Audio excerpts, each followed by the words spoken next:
Welcome to Canine Revolution Radio. Presented by Canine Revolution Dog Training. Enhancing the dog and owner relationship through education, balance, and pack instinct.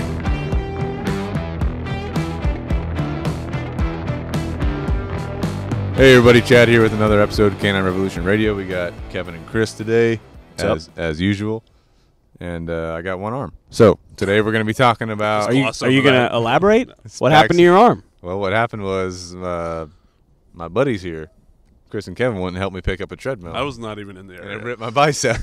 I was literally right next to you. All you had to do was ask for help. Anyway, we're good to go. All right, no issues. On the path to recovery. Major issues. And the only issue is I can't go to the gym right now. So that is an issue because he's all pent up. Can't double fist Oreos. Yeah, he's got too much energy. We're constantly having to tell him. All right, stay focused. Stay focused. So today's episode, we're talking about training progressions, and what we're going to talk about today is our standard common progression that we use for us, our basic and advanced training programs. However, you got to keep in mind whatever your goal is with your dog, you need to break up that goal into what we call baby steps or use successive approximation, and teach it to your dog in a way that's going to be very conducive to their understanding. It's an onion. It's an onion layer. That's right. It's an onion layer. You got to peel it back very slowly, right? And so build it up the way that the dog understands, right? And progress your training, systematically, not too quickly, not too slowly, but systematically to keep moving your dog forward towards your goal. You know what I'm saying? So don't get into the trap of getting it stuck on one step in the progression, which a lot of people do. You know, how many people do we see where, we go to their house and they're showing us that they've taught their dog how to sit, but every time they teach their dog, every time they get the dog to sit, it always has to be with a treat. Right. It always has to be with a certain hand motion. It always has to be in a certain location of the house. If they're outside the house, they won't sit. I have to have a treat for them to sit. You know what I'm saying? So how do we progress from that to the finished product where they're going to sit no matter what's going on, no matter where you're at? You know what I'm saying? So, and it doesn't just go for basic stuff like sitting. It goes for aggressive behaviors that we're trying to rehabilitate. It goes for insecure behaviors that we're trying to rehabilitate. Could go for sport work if you're competing in dog sports. You know what I'm saying? How are you going to progress to a finished behavior that you need in that sport? You know what I'm saying? If you're training, you're weight training. How do you progress to make your biceps stronger so they don't tear? You know what I'm saying? I don't know. Tell us. Obviously, I failed in that regard. So anyway, as with everything, it needs to be systematic. It needs to be fair, progression. But you always got to be pushing forward. Of course, as you're progressing, there's going to be times where you need to step back in your progression. Take a few steps back. Hash something out. Move back forward. You know what I'm saying? So, like they say, slow and steady wins the race. So be consistent with your routine and ritual. Peel back the onion layer. Ring the ding dong. You know what I'm saying? All those good things. Bang, bang, bang, boom, boom, boom. And then work on your progression slowly forward to meet your goal, whatever that goal is. But today, our progression would get, if you follow this progression with your dog, right? First of all, you need to have an understanding of each step of the progression, which we're going to talk through. But then to get to your finalized product, if you talk through this, if you go through this progression, with the way we do it, you're going to have very precise obedience. You're going to have adherence and any distraction, you know what I'm saying? And it's going to help you rehabilitate serious behavioral problems, right? Anything to add, guys, before we get into it? Rock and roll. Yep, that was 5-star intro, boys. Good to go. So the first thing we need to do, number one, what do we need to do? Condition our verbal markers, right? So this is going to help us communicate to our dog, pinpoint a moment in time to our dog when they're doing something right or wrong, and then be able to provide some type of reinforcement after we pinpoint that moment in time to them, right? So we've got 3 verbal markers that we condition, and we're going to do this with a food reward. But the first one's going to be yes, the word yes. And if we say yes to our dog, that means they have done something correctly. They are to move to us for a food reward, right? The second marker would be good, was what we call our duration marker. So if we say good to our dog, they have done the right thing. They are to remain in place. We will step forward, move to them. We will deliver a reward to them while they maintain whatever behavior that we're marking, right? So that could be a sit, could be heeling, anything like that, okay? Then we do have an accountability marker, the word no. That means that the dog has disobeyed us, done something wrong, broken our expectation, and that they should fix themselves, or we're going to hold them accountable. Does that kind of make sense? Good to go on that? Good to go. All right, so just to break that down a little bit further, the way we're going to condition these markers, and this is going to take hundreds and hundreds of repetitions. Basically what we do, take the dog out to one of our training areas or out in your yard, have the dog on a 6-foot leash, walk around with it. Anytime that dog shows eye contact to you, right, they're just going to make their own decision to make eye contact on you. You say yes, you back up very quickly to induce the dog to move to you, and then you drop your hand, whatever hand has the food reward in it, and they should be able to come to that hand and take a food reward, right? So hundreds of repetitions of that. The dog's going to understand that when you say yes, they're going to move to you, take a food reward, right? The word good, just like whenever we have that finished, we're going to say good, move to our dog, deliver a reward to them. So again, we'll be out in our training area. All the dog has to do is just, show us some sort of behavior we're looking for, such as eye contact. Once that dog looks in our direction, we say good, step forward to them, hand them a food reward right to their nose. Good to go, right? And then the word no, later on, once the dog is getting some behavior shaped, what we're going to do, let's say we've shaped the sit position with that dog. Whenever we say sit, if the dog does not sit, all we're going to do is say no, move the food reward behind our back, and wait for that dog to sit. Once they sit, then we bring it back out, good or yes, and then have them get the reward, right? So again, you have to do that repetitiously in order to condition those verbal markers, but it's very important that we first establish a communication system with the dog to where they understand what we're saying at different points in time, right? Good to go? Good. Chris? Yeah, I mean, I don't know.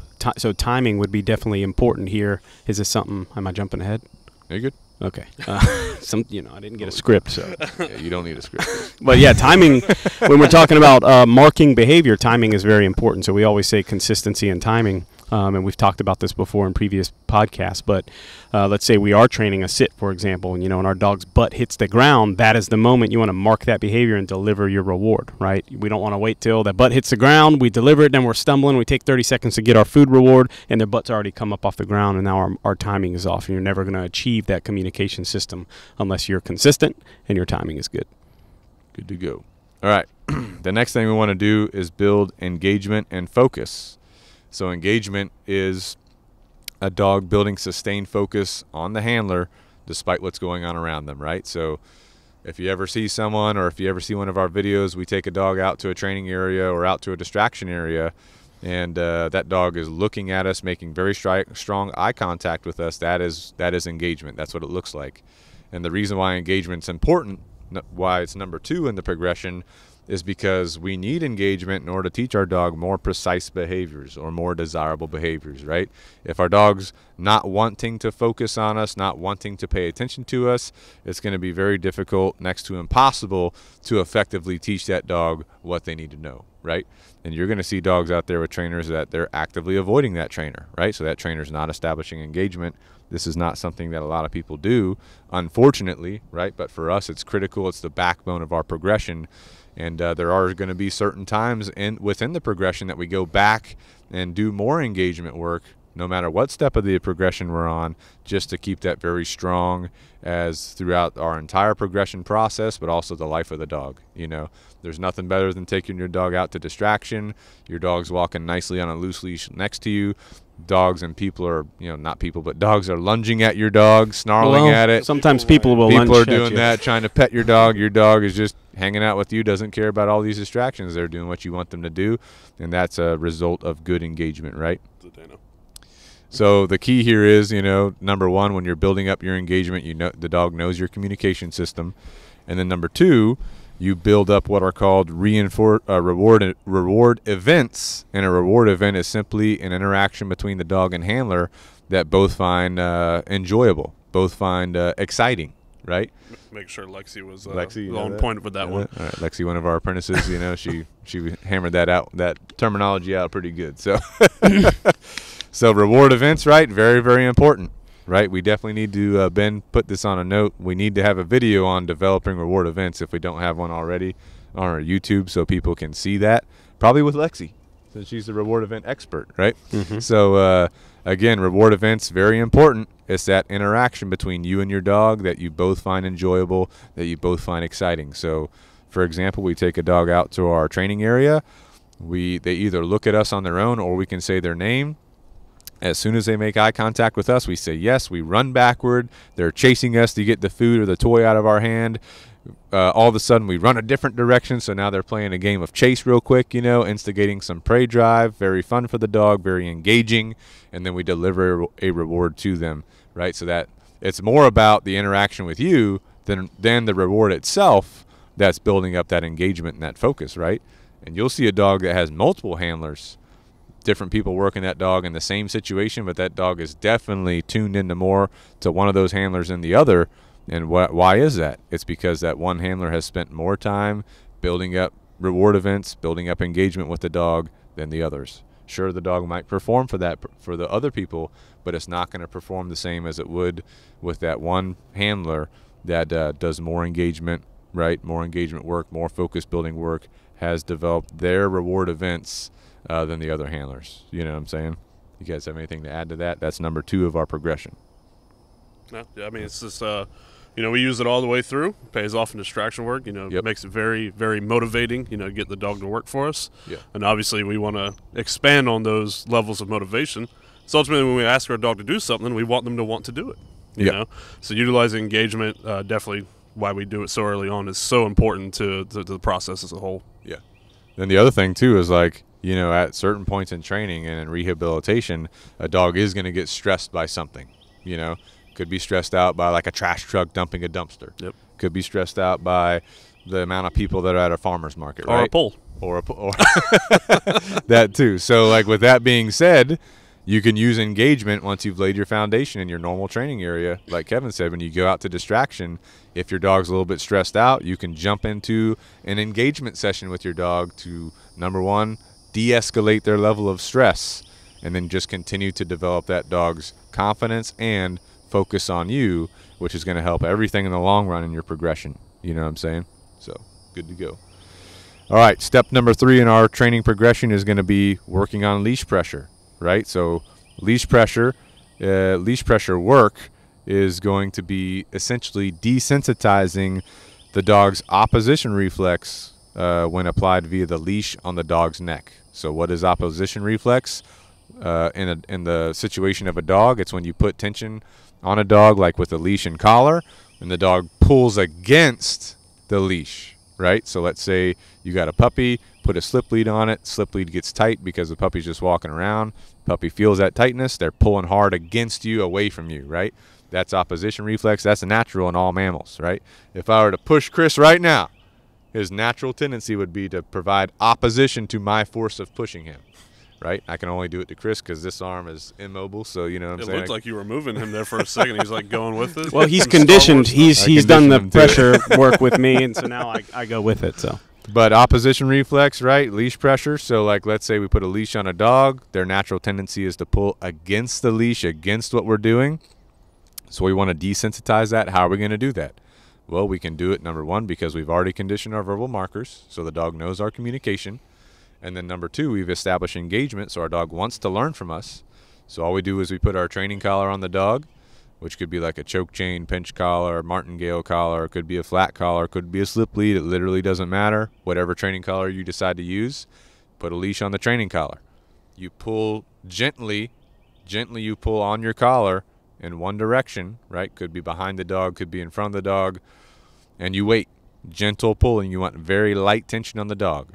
Your dog's probably going to resist that tension for a minute, and the second that they show any behavior or any inkling to give into that tension, you say yes, right? Because we've already conditioned that verbal marker. You back up, you go into a reward event, which is what we've already talked about, and reward that dog for giving into that pressure just slightly.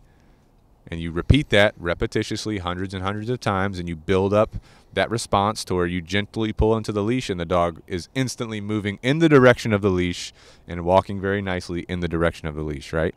So that is what we call leash pressure work. That's desensitizing the dog's opposition reflex when it comes with the leash. Does that kind of make sense? Now, of note, we do this with training collars on the dog's neck. When it comes to harnesses, we generally like to maintain opposition reflex with the harness, and the reason for that is we can use the harness later in specialty work. Like, let's talk about a protection dog. Like, we want tension on the harness. We want the dog to be pulling against the tension on the harness for a variety of reasons in protection work. So when it comes to training, we're going to desensitize opposition reflex in regards to a leash and collar. We're going to maintain opposition reflex and even promote it, build it up when it comes to harness work, right? In most cases. Obviously, if there's a service dog that needs a harness for whatever reason, we may desensitize it in that case, you know what I'm saying? And we'll do that later once we get to that stage in training. But in general, we're going to desensitize leash pressure when it comes to leash and collar, maintain leash pressure when it comes to harnesses. Does that kind of make sense? Mm-hmm. Good to go. All right. Step number 4 in our training progression is going to be shaping and developing the muscle memory required for obedience behaviors. So let's talk about shaping. What is shaping? Shaping is simply dog training terminology for creating behavior, right? So whenever we say shape behavior, we're talking about creating a behavior. All the behaviors that a dog does for us, sitting, downing, staying, coming when called, walking nicely on a leash, sitting at a door, guess what? Those are not genetic behaviors in your dog. Those behaviors have to be shaped. Those behaviors have to be created, right?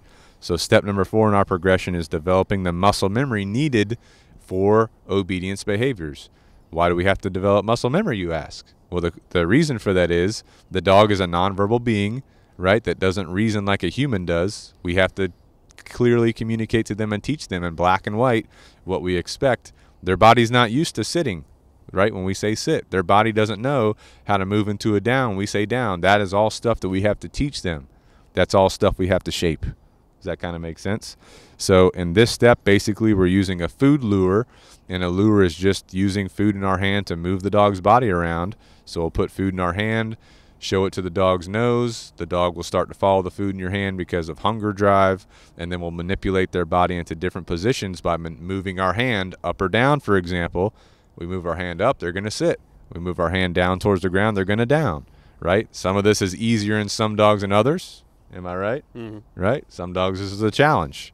Chris is our small dog specialist, so he's often on the ground a lot of times with these little Yorkies he's training. And in the chiropractor's office a lot. I thought he was just in pain when I saw him. Shout out to Doc Anthony. Thanks for keeping Chris healthy and in check, you know.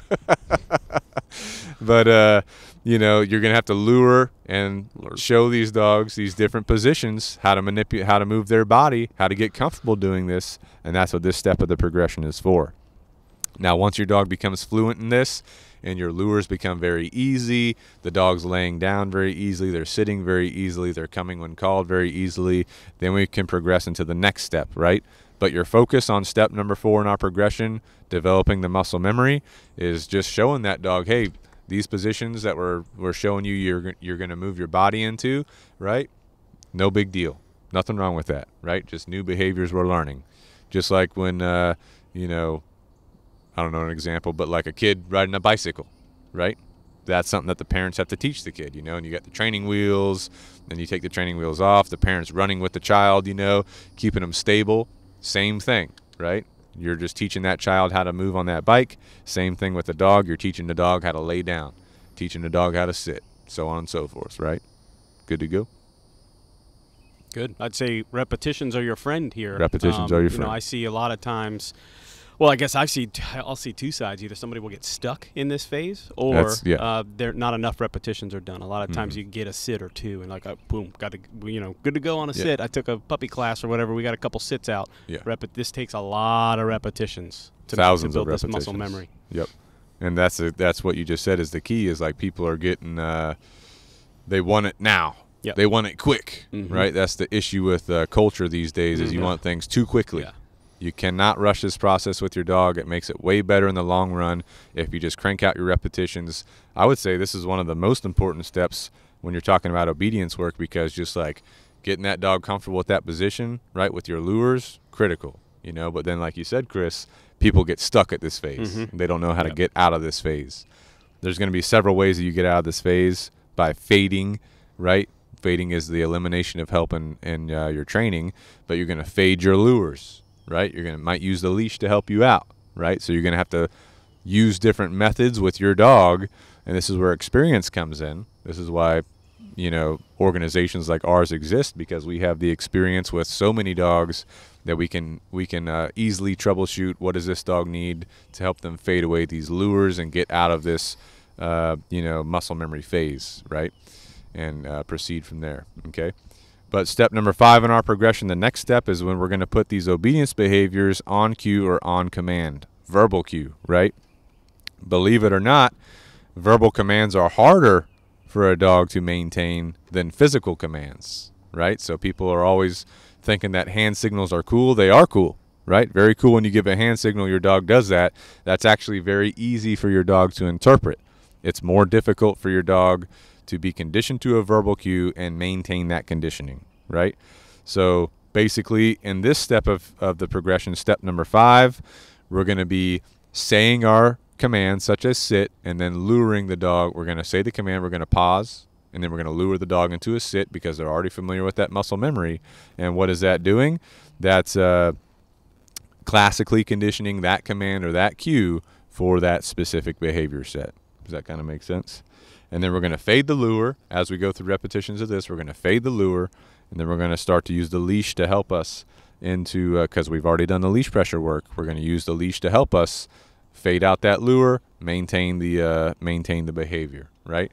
The other thing we're going to do at this stage in training, adjust the dog's reinforcement schedule. So there's 3 reinforcement schedules we're going to use in training, which reinforcement schedule is just, how often that dog's getting rewarded. So at the first part of training, they're going to get continuous reinforcement, which means we reward every single repetition of behavior, right? Every single time they sit, we say good, we reward, or we say yes, we reward, right? The next reinforcement schedule is interval reinforcement, which means every couple repetitions they're going to get a reward, not every time. Then the third type of reinforcement schedule is going to be a random reinforcement schedule, where you as the handler, the trainer, the owner dictate when you're getting a reward, giving a reward to your dog, which means your dog's basically playing the lottery, for you. And this is the reinforcement schedule you're going to end up on in the maintenance phase of training. And it's also how you're going to just continue maintaining your different behaviors with your dog and continue your engagement work and all that kind of stuff, right? So your dog's playing the lottery for you. Does that kind of make sense? So in step number 5, when we're assigning cues and commands, as the dog becomes more familiar and more conditioned to those commands and those cues, this is when we're going to be changing up that dog's reinforcement schedule. Okay, good to go? Yeah, so take note, too, how it's kind of broken down. We don't start saying these commands like sit and down and stay during that luring phase. When we're building the muscle memory, we're not saying those commands, right? So if you're saying those words when the dog has no understanding of that, you can make that word meaningless if you do that repetitiously, right? So notice we're doing the luring phase first, the luring, and then we put the command on it. So that's another one where I see a lot of people kind of skip some steps and jump ahead. Right, don't jump ahead. Patience is key. Kevin? I was just thinking if I could say lure. There we go. Yeah. Lure. Just stick with what Lure. You already got the apprentices saying lure. Lure. It's kind of like the signature move around here now. Again, we are based in South Carolina, for those of you that do not know. I was born here. So, lure. All right. Step number 6 in our progression is going to be introducing some corrections for disobedience. And the first way we're going to apply this is with some constant pressure, which is going to be removed when the behavior is performed. So let's say we ask the dog to sit. They're not sitting. At this point, we've gone through all steps of our progression, right? We say no. If they don't sit, we apply gentle pressure on the leash in an upward direction. Why do we do that? Because leash pressure now communicates to the dog to move in that direction. So if we gently pull upward, that should signal the dog's head to move up, which is going to signal to the dog's bottom to move down towards the ground. Right, and then the dog should sit. Got amped about that one. As soon as the dog sits, what do? We drop all pressure, good reward. Does that kind of make sense? So that's how we're going to first introduce a correction. Then step number 7 is we're going to introduce corrections with like a standard what you would call leash correction in dog training world, which would be just a snap and release of the leash. So you say sit, the dog doesn't sit, you say no, snap and release of the leash, dog sits, you say good to go, right? So that's how we're going to introduce leash corrections, and then and that's going to be able to allow us to teach the dog accountability. Because remember, the reason that we give corrections for dogs, number one, is to change a dog's behavior, but number two, for that dog's safety, right? If you live in like a neighborhood, and your dog runs out your front door towards the street, there's cars coming, and you say come, right? And your dog has never been held accountable for any behavior, period. Your dog's like, I don't want to come right now. I'm running towards the street. Yeah. Doing what I want to do. Right, doing what I want to do. Why should I? Yeah. I want to get that squirrel over there. Right. But if you've held your dog accountable, your dog knows that there's a consequence for not listening. So in that case, like, oop, I'm going to turn around and go back to what I'm supposed to be doing, right? So that's why accountability is very important for our dog's safety, okay? It's all a balance, Exactly. It's got to be balanced in our communication system. When you start to implement, when you get to the correction phase, your dog needs to have clear expectations of what you're asking them. So day one, you can't just go out there and start going crazy on them with the leash and expect them to know. Mm-hmm. You could even, shut your dog down at that point, or other yeah. bad things could arise from that. Mm-hmm. So it's very important when you implement corrections that not only they know the expectations, but you know what you're doing Exactly. when you administer them. You have in your brain your expectation for the dog. You know what I'm saying? You can't change your expectation. It's got to be a consistent expectation. You can't say sit one day and be okay with them just sitting. Yeah, and then the next day you're like, well, you have to sit in this certain position in relation to me. Like, that's not fair. Right. You know what I'm saying? So you got to keep your expectations very clear, very concise, right, throughout the whole process. Consistency in the dog world is like huge. Yeah. It's one thing that they rely on, one thing we rely on, in our day to day. Yeah. So just be mindful of that. It'll teach us a little bit as a human too. Slow down, be consistent. Get some patience in there. Have some patience. Have some rituals and routines day in and day out. Good to go, right? All right, the next step in our training progression, step number 8, is going to be remote collar conditioning. So all the dogs that go through our programs, we do condition a remote collar with them, because that's a safety factor. If that owner is going to be doing any type of distance work with their dog or any type of off-leash work with their dog, we're going to be recommending a remote collar for them to serve as your invisible leash, which ensures the safety of your dog, right? So we have a whole process to conditioning a remote collar. I believe we've already covered it in our remote collar podcast, so you have to go back and listen to that for a detailed analysis of how we condition the remote collar. But this is a very important piece to training your dog, especially if you got your dog's safety as number one in your mind. But also, this can be messed up very easily. It takes some experience to really become confident in remote collar conditioning, and it's going to vary from dog to dog just a little bit. You know what I'm saying? So go back and listen to that episode about remote collar work. That way you can hear the full discussion on that, and also some common myths that we debunked on that podcast, right? Because that remote collar, everybody tunes out. Right. That's a hot topic in the dog training community, but it does need to be discussed. Proper information needs to be given out there. Episode 19. Go back, listen to episode 19 about remote collar work, okay? But step number 8 in our progression is remote collar conditioning. Step number 9 is remote collar application. When conditioning is complete, now we're going to start teaching that dog that it applies to every area of training that we're doing, right? And again, that's for your dog's safety, okay? Once we finish remote collar conditioning and application, then step number 10 is going to be where we practice and prepare the dog for off-leash training, right? This is for us. We have a off-leash training program and an on-leash program. So anybody that's going through our off-leash program, their dog is going to be getting this specialized off-leash preparatory work to prepare them for what we call the off-leash test, when we certify that dog is good to go off-leash, right? All right, step number 11 in our progression is going to be tuning in and precising our vehicle and home protocols. How many times have we seen a dog, talked to someone with a dog, picked up a dog from them for training? This dog's just losing it in the car. Super anxious, super insecure. I'll never forget one of the first dogs I trained in South Carolina when I moved back here. I'm not going to say the dog's name. Hopefully they're listening. Someone that goes to Dog and Duck all the time. We've seen him there. You know what I'm talking about? I know exactly who it is. But I picked up the first dog we trained for him, and this dog Blew anals in my truck, Yeah. diarrheaed in my truck, threw up in my truck, screaming in my truck the whole time. Immediately had to take my truck to the detailer. It was so bad. That's how bad that dog's anxiety was in the vehicle. And then through the training process, taught that dog the vehicle is nothing to freak out about. You remain calm, right? And one way we're going to do that is teach the dog just to lay down in the back seat and just chill out while the vehicle's in motion, right?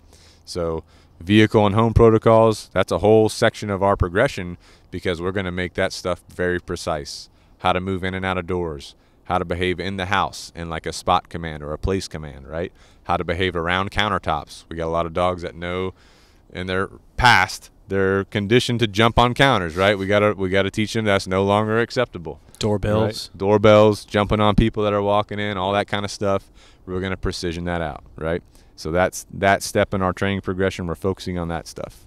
Then the other thing too is for that, especially in the house, that spot command, we have to teach that dog that you may be on spot for a very extended period of time. Guess what? That dog's gonna get bored. That dog's never been to that level of boredom before.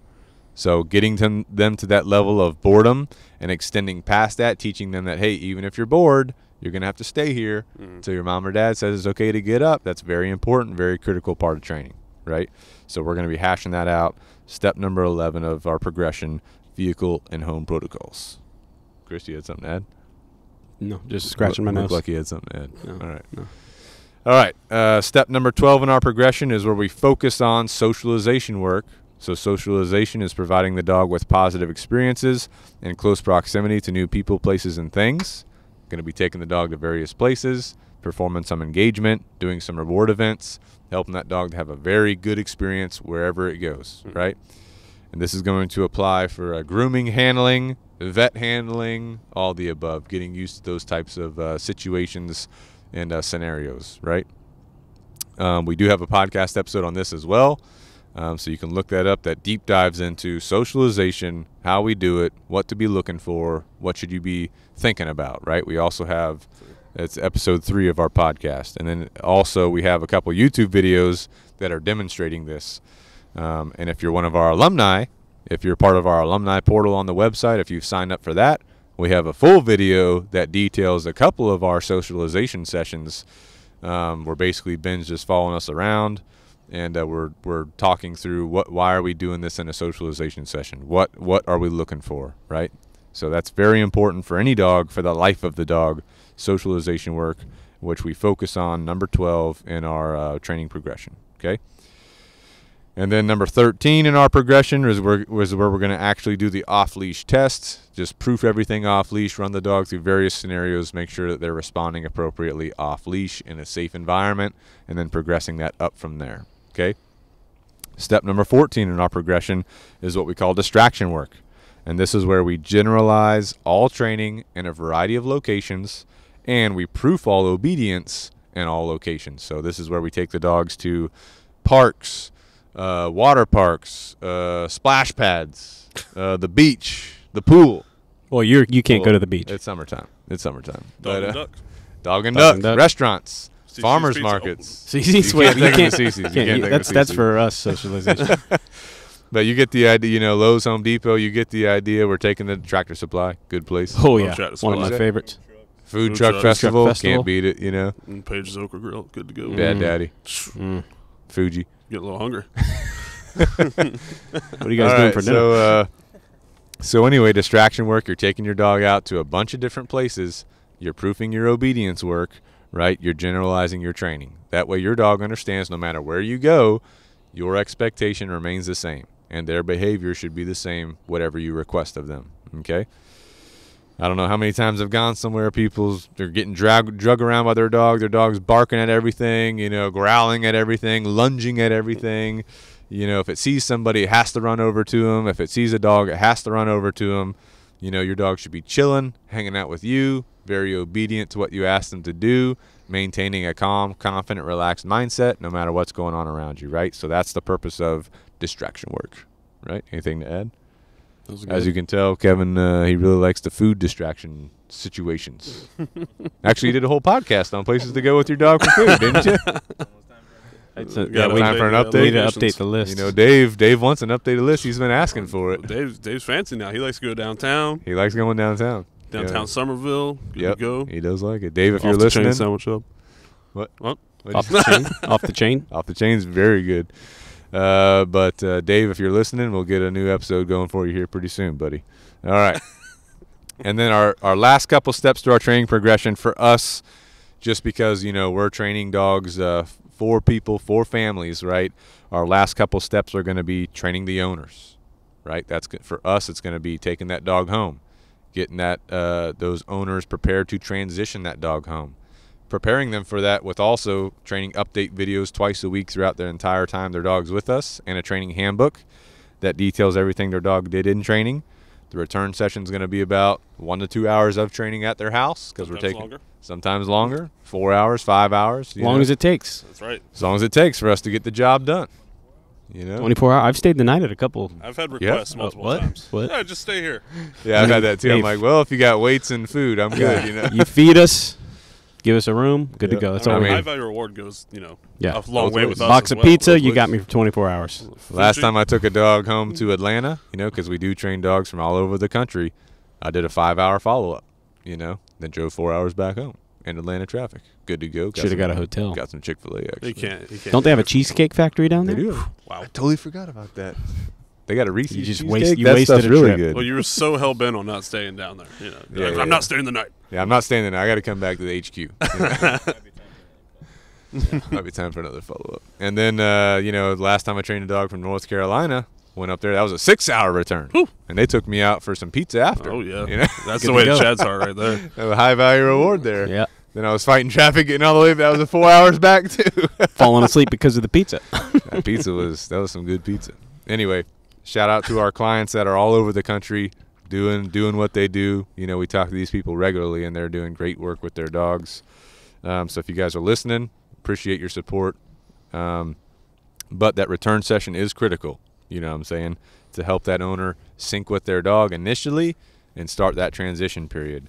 And then for us, after the return, we have a number of follow-up sessions. Usually the first one's going to be within a week, because we know that your dog has a reinforcement history at your house.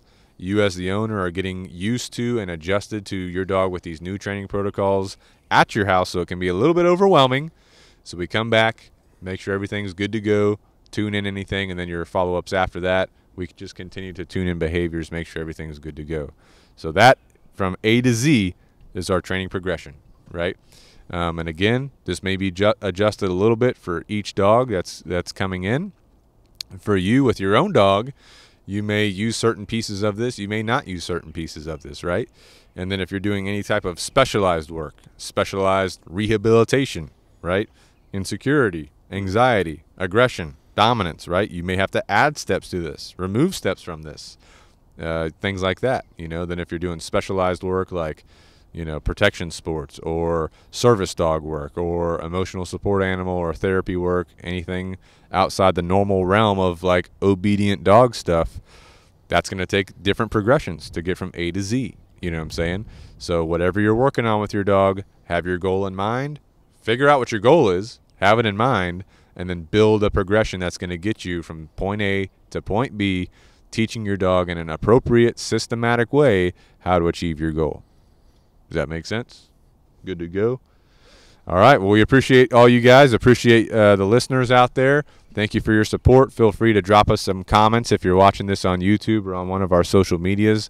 Let us know how we're doing. Let us know what you want to see in a podcast. Let us know if you got some value out of this. And we do ask for you to rate us on your favorite podcasting platform. Give us a 5-star review. Let us know how good we're doing. Let us know what you want to hear in the future, right? And also feel free to reach out to us via email, text, social media, whatever your preferred method of communication is, so that we can help you achieve your goals with your dog, right? And go, you know, to the level that you want to be at with them, right? And we do service the entire country. We've even done dogs internationally, so it's not an issue where your location is. Just some details that have to be worked out. Okay, but hit us up, let us know. We appreciate your support, and until next time,